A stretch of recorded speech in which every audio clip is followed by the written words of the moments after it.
While the entire world is busy chasing likes and scrolling through endless feeds, there's a small group of people who simply don't care. They aren't out of touch. They've just discovered a secret to happiness that most of us have forgotten. If you've ever felt like your phone is winning the battle for your attention, or if you're the one who feels wired differently, then this is for you. You aren't missing out. You've actually figured something out. Have you ever sat with someone who just couldn't stop glancing at their phone, or watched someone grab it the moment they wake up and right before they drift off to sleep? In a world where most people browse the same apps repeatedly, searching for something they can't quite define, there are some who simply don't care. Not because they are behind the times or afraid of technology. They just don't feel that magnetic pull that affects everyone else. Most people assume these individuals are losing out, detached, or just don't get it. But psychology suggests something else entirely. People who aren't obsessed with social media aren't missing a thing. They've realized something important. And if that describes you, stay with me until the finish. There is a reason your brain is set up differently. For the majority, social media turns into a yardstick. Every upload is a hidden question. Am I interesting? Am I good looking? Is my life good enough? And the reply arrives in digits: likes, comments, and shares. When the numbers are high, they feel great. When they are low, they feel like something is wrong, not just with the post, but with themselves. It starts early. The first time someone shares something and watches the reactions roll in, a connection is made. The brain triggers dopamine, the same chemical behind every habit you've ever had. That thrill isn't just a feeling, it's biological, and the brain always wants another hit. So they post again, checking and rechecking, refreshing the screen, watching the tallies grow, feeling a small boost every time someone reacts. It starts feeling good, then it starts feeling mandatory, and eventually, without even noticing, the standard for a great experience stops being whether they actually liked it and starts being whether others approved of it. A person can have a wonderful day, deep connections, productive work, and true happiness, yet still feel like something is absent because they didn't record it, share it, or get the feedback that makes it feel official. The experience wasn't sufficient on its own. It required witnesses. This is the result when your sense of worth comes from the outside. You become reliant on the response. You start designing your life for the reactions of others instead of living it for yourself. And the worst part is, it's never enough. The validation is fleeting. The likes vanish into a timeline, and then you need a fresh supply. People who aren't obsessed with social media don't have this reliance. Psychologists call it internal validation, the skill of knowing your own worth without needing anyone else to verify it. The capacity to feel good about your day without broadcasting it to an audience. This isn't something they fought hard to learn. For many of them, it was always part of who they are. They never learned to seek approval from the world, so they never became addicted to it. When they do something well, they recognize it. They don't need a comment section to validate them. When they go through something meaningful, they feel it deeply. They don't need to upload it to make it real. You can see this in tiny ways too. How they react to messages, for instance. Most people feel a rush to answer immediately. There's an unwritten rule in the digital world. If someone texts you, you reply fast. Being available equals being trustworthy. Quickness equals respect. Leaving a message unread feels like a mistake, like being a bad friend or a poor partner. But people who aren't hooked on this behavior reply when they are ready, not because they are unkind, but because they don't think being constantly available makes them a better person. They have separated their presence from their performance. This isn't about being arrogant, it's about stability, a sense of self that doesn't need constant topping up. It doesn't shake based on who replied and who didn't.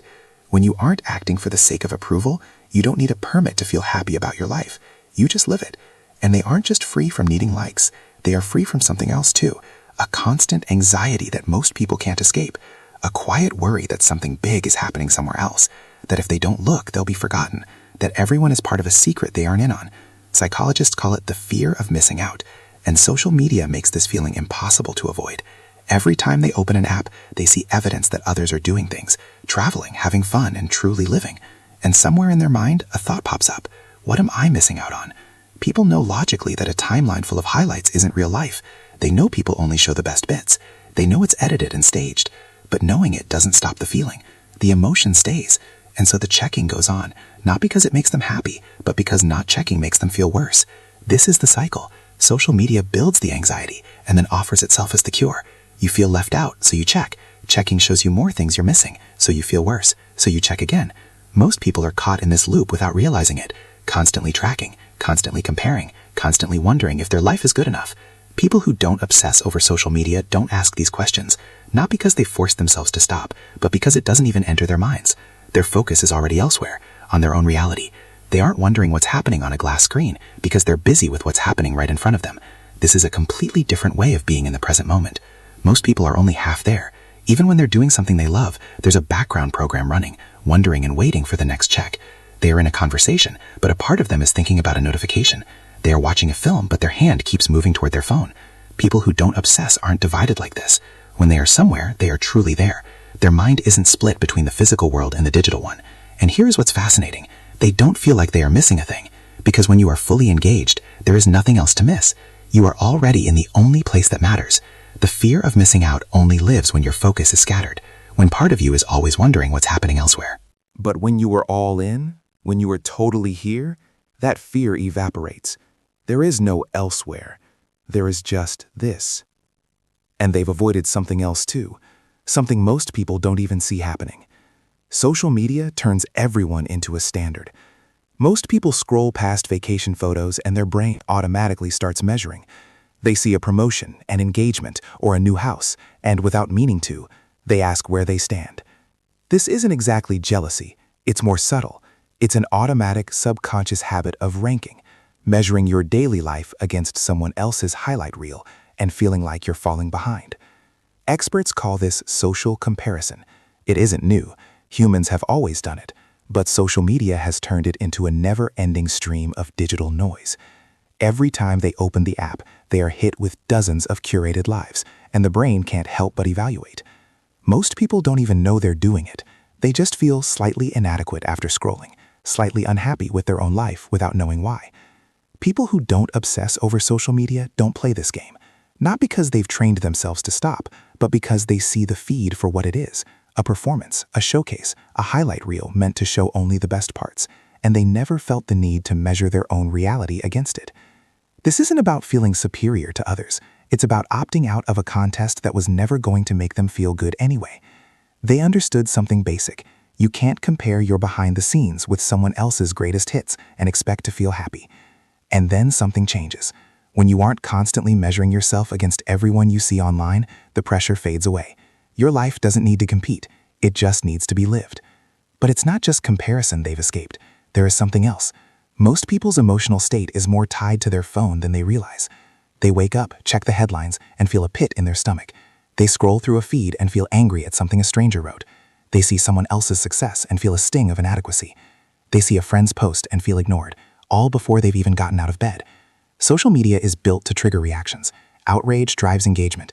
Envy keeps you scrolling. Anxiety keeps you checking. The platforms are tuned for high energy, not for peace. People absorb this all day, a constant drip of content meant to make them feel something, usually something that keeps them looking. And they don't notice the total effect, the background hum of stress, the way their mood shifts based on what they just saw, the way they feel worse without knowing why. They think it's their job, their relationship, or their life, but often it's not those.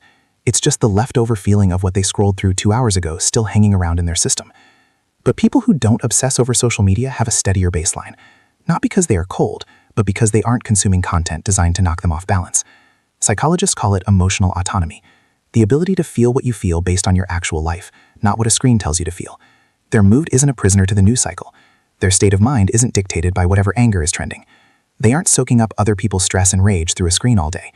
They experience emotions based on what's truly happening in their world, not based on what an algorithm chose to show them.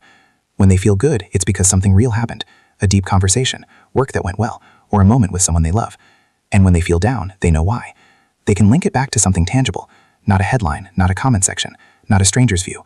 Their emotional world makes sense to them. It's not being dragged in 10 different directions by content they didn't ask for. This sounds basic, but it's becoming very rare. Most people don't see how much their inner weather is being shaped by what they watch. They think they're just checking their phone, but they're actually letting a feed decide how they feel. People who don't obsess have kept their independence. Their inner world isn't being constantly poked and prodded. It belongs to them. Then there's one more thing they've kept, something most people have lost without even knowing. The ability to sit in quietness, to wait somewhere without distraction, to simply exist without input. Most people today can't do this anymore. Silence triggers the habit to reach for the phone. Waiting becomes scrolling. Any sign of boredom is instantly buried by digital distraction. This isn't a weakness, it's training. Social media teaches the brain to expect constant excitement. Every scroll is a new bit of info. Every check is a potential prize. The brain adjusts. It starts to hunt for the input. And when the input stops, it gets restless. This is why silence feels awkward for most people now. Their brains have been coached to expect noise. And when the noise stops, it feels like something is missing. But people who don't obsess over social media can still sit with nothing. Experts call it distress tolerance, the ability to sit with discomfort, or even boredom without seeking an escape. They can let their mind drift without aiming it toward a feed. And in that quiet, something happens that most people don't get to experience anymore. Their own thoughts show up. Not reactions to content, not replies to what they just saw. Original thoughts, ideas, reflections, and connections between things they've been pondering. This is what boredom was meant for. Space for the mind to process, to wander, and to create. Some of the greatest ideas in history came from boredom, from people staring out windows, walking with no goal, sitting with nothing to do. But now that space is gone for most. Every empty second gets filled with scrolling. The mind never gets to wander because it's always being fed. People who don't obsess still have that space. Their minds roam. They have thoughts that come from within. And they also kept something else, something even more precious, ownership of their experiences. When they go somewhere, they aren't thinking about how it will look on a screen. When something good happens, they don't immediately try to record it. When they feel joy, they don't feel the need to perform it for an audience. Most people are doing this even when they aren't posting. They are living a moment while already thinking about how they would describe it. At dinner, on vacation, at a show. The moment isn't fully theirs because part of their mind is already packaging it for others. People who don't obsess aren't performing inside their own heads. The thought of how this would look online doesn't even occur to them. They are just experiencing things directly, without the layer of imagined presentation. Their experiences stay theirs. Not a show, just life. There is a freedom in this that is hard to explain until you felt it. Living in the moment instead of capturing it. Feeling something without the urge to share it. Most people have forgotten what this is like, but people who don't obsess over social media never forgot. While everyone else was giving away their attention bit by bit, they simply didn't. So what does this all mean? If this is you, if social media never got its grip on you, you aren't disconnected, you aren't out of the loop. You simply saw through it before everyone else did. You understood something that most people are only just starting to grasp, that your attention is the most priceless thing you own, that where you focus it determines who you become, and that giving it away to a feed designed to keep you worried, comparing, and starving for approval is a price most people don't realize they're paying until it's too late. But you did. Maybe not on purpose, maybe you just never felt the urge, but either way, you ended up in a different place. Your value doesn't rely on likes. Your focus isn't shattered. Your mind isn't always somewhere else. You kept what most people gave away without knowing. And that isn't pulling away from life. That is knowing yourself better than any algorithm ever could. If you recognized yourself in these words, it's a sign that your mind still belongs to you, not an algorithm. You are part of a rare group that values real life over digital approval. Don't let that spark go. If this message resonated with you, hit the subscribe button and join a community of people who choose presence over performance. And tell me in the comments, when was the last time you experienced a moment that was just for you and not for a screen? Let's reclaim our focus, together.